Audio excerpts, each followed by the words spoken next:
So this is exactly the time when you've lost all the other major competitors in a primary, when a party is supposed to rally around that kind of figure. And yet in the crucial states I mentioned, Ohio and Florida, 18% of the primary voters rejecting Trump. Bright red Kansas, higher, 21%.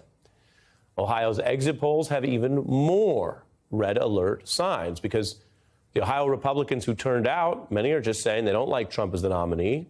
They obviously have gotten to know him over these years, and they have concluded, about a fifth of them, that he still lacks the temperament to be president again. 1 out of 5 saying, based on that, they're not going to back him in November. This is an indicator of the ongoing rift in the GOP. Now, that is worse than some Republicans were hoping for, with, again, Nikki Haley getting out, and the message being, whatever you think, if you want to beat the Democrats, and that's what most Republican Party members want to do, the argument would be it's time to coalesce. And none of this means it can't be fixed just because it looks worse for them than they thought.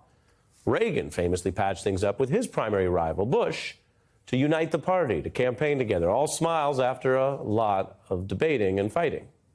But it took a kind of outreach that Reagan was able to do that Trump is not doing, certainly not to Nikki Haley herself, not really publicly to her voters. In fact, it is the Biden campaign and its high-powered allies right now that are courting some of Haley's Trump foes, her top donors who were trying to stop him. That effort seeks to both fund Biden and take donors off the table to corner Trump as he faces this cash crunch. There is fatigue, there's hesitation reported about donors who've been giving to Trump for years, but now, as CNBC reports, have had it. And there is a context for that. Donald Trump has diverted tens of millions of his donors' money into efforts that really don't have anything to do with winning campaigns in the future. That includes the history of those futile attacks on the election he lost, led by now indicted Giuliani, funding extreme efforts to complain about it, to push conspiracy theories, diverting money to cover Donald Trump's personal legal bills, and that went on for years. That fatigue took time, but it has landed among some Republicans. We can measure that now. And all that's before the latest money problems for Trump as he loses these fraud and defamation cases. And then you had this week's confession from Trump lawyers that turns out he doesn't have the money required under law to appeal that massive fraud loss. Dozens of bond companies won't back him. MSNBC has been reporting on that along with other outlets. And the issue, of course, is that the properties that Trump might put up as collateral may not have enough value to secure the bond. So here we are, the problems I mentioned on Unity and the financial problems. What does it look like when Donald Trump's personal legal debts and campaign cash crunch combine? Well, I'm about to show you. Because Donald Trump is now essentially admitting in public he could actually lose his properties if he doesn't get a kind of MAGA political welfare from his fans.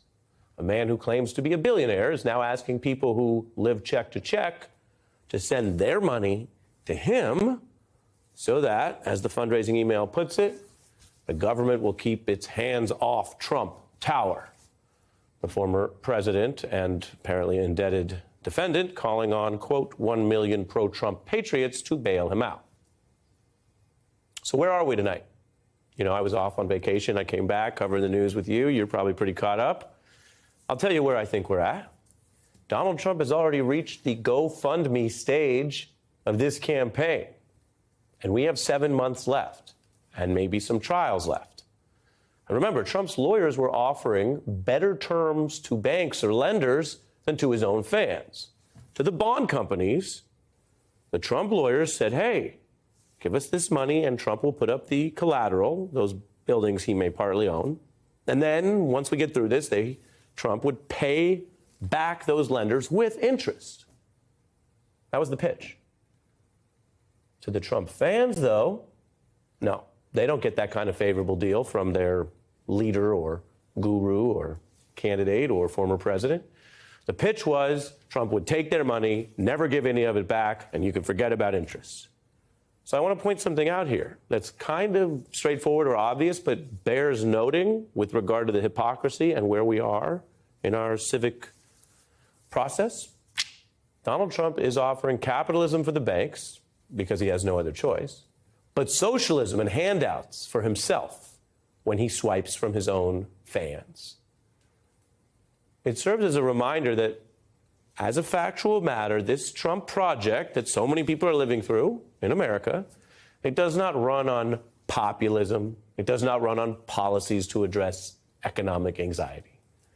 It runs on a transfer of wealth from the have-nots, who get these MAGA fundraising emails, and most of whom are anywhere near Trump's level of claimed wealth, and transferring that to the haves. That goes from the funding of the campaign and Trump's legal debts to the larger tax cuts enacted when he was in office. Now, the banks have wised up sooner than the so-called little guys, and that's usually how it goes. Though some of Trump's small dollar donors, as they call them, these are people who give 20, 30, 50, 100 bucks sometimes by email. Those are people who do watch Fox, where Trump's debts and his known refusal to pay up are now being covered as a fact of life. If he can't get to the Supreme Court, will you loan him the $460 million? You know, just to help, in order to protect America's name. Think of it that way. To get the bond, he was able to get the 90+ million from Chubb. Yeah. I don't know of a bond more than 90 million. Generally, Donald doesn't have a great record at paying back banks over the years. True. That's how they're discussing it there. And what you heard was the sound of a former Trump advisor, Larry Kudlow, who now works for Fox, asking another really rich guy if he would cover the tab. As you noticed, the answer was not forthcoming, certainly wasn't a yes. So here we are. The billionaire can't actually pay his debts. The law and order candidate actually is a defendant, in some cases civilly convicted, if you want to call it civilly liable. The Republican who inspires so much party loyalty can't close the deal with his own primary voters this week when he's the only name left on the ballot. Those are some contradictions. You could take it all in and say it is backwards. Or you could take it all in and say, well, it's actually starting to make sense because if, however slowly, it looks like the lies and the debts are failing to work, that accountability is catching up, which is why we are treated to the most oxymoronic position one could claim in modern capitalism. A true contradiction and oxymoron. We are covering the so-called plight of the broke billionaire. If it makes you feel any better, I have already put evac on alert. He's ready to go if it comes to that. General, I can assure you. Hey, General, let me into the war room to see you, so I had to hack my way onto this frequency. This better be critical, Wheelie. Sir, come on, when is it not, please? Okay, couple of things. I'm running low on the dough. I was thinking about taking a couple of months sick leave, maybe starting today. And, oh yeah, I intercepted a transmission from Megatron. Then send it through. Yes, sir, right away, sir. And so I'll assume that we're going on the other stuff. This is your last warning, insects. Relinquish what remains of the Allspark. So who's the insect? You? What? Who's the insect? Protect you. They were defeated on our world, and we will defeat them here. This was just a diversion. Security, please bring up. Rabbit, she's already inside. Deeds! Give me an update on that reserve. Boss readiness. What was his name? What was it? Evac, sir. Right, evac.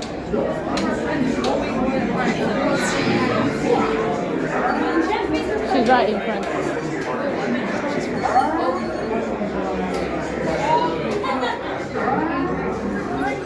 We are facing a heavy, sustained attack.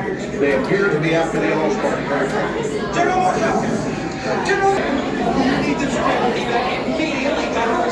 Evac everything. Hold on. National security advisor. Stay down. Check it out. There is a outrageous. The amateurs on a suicide mission.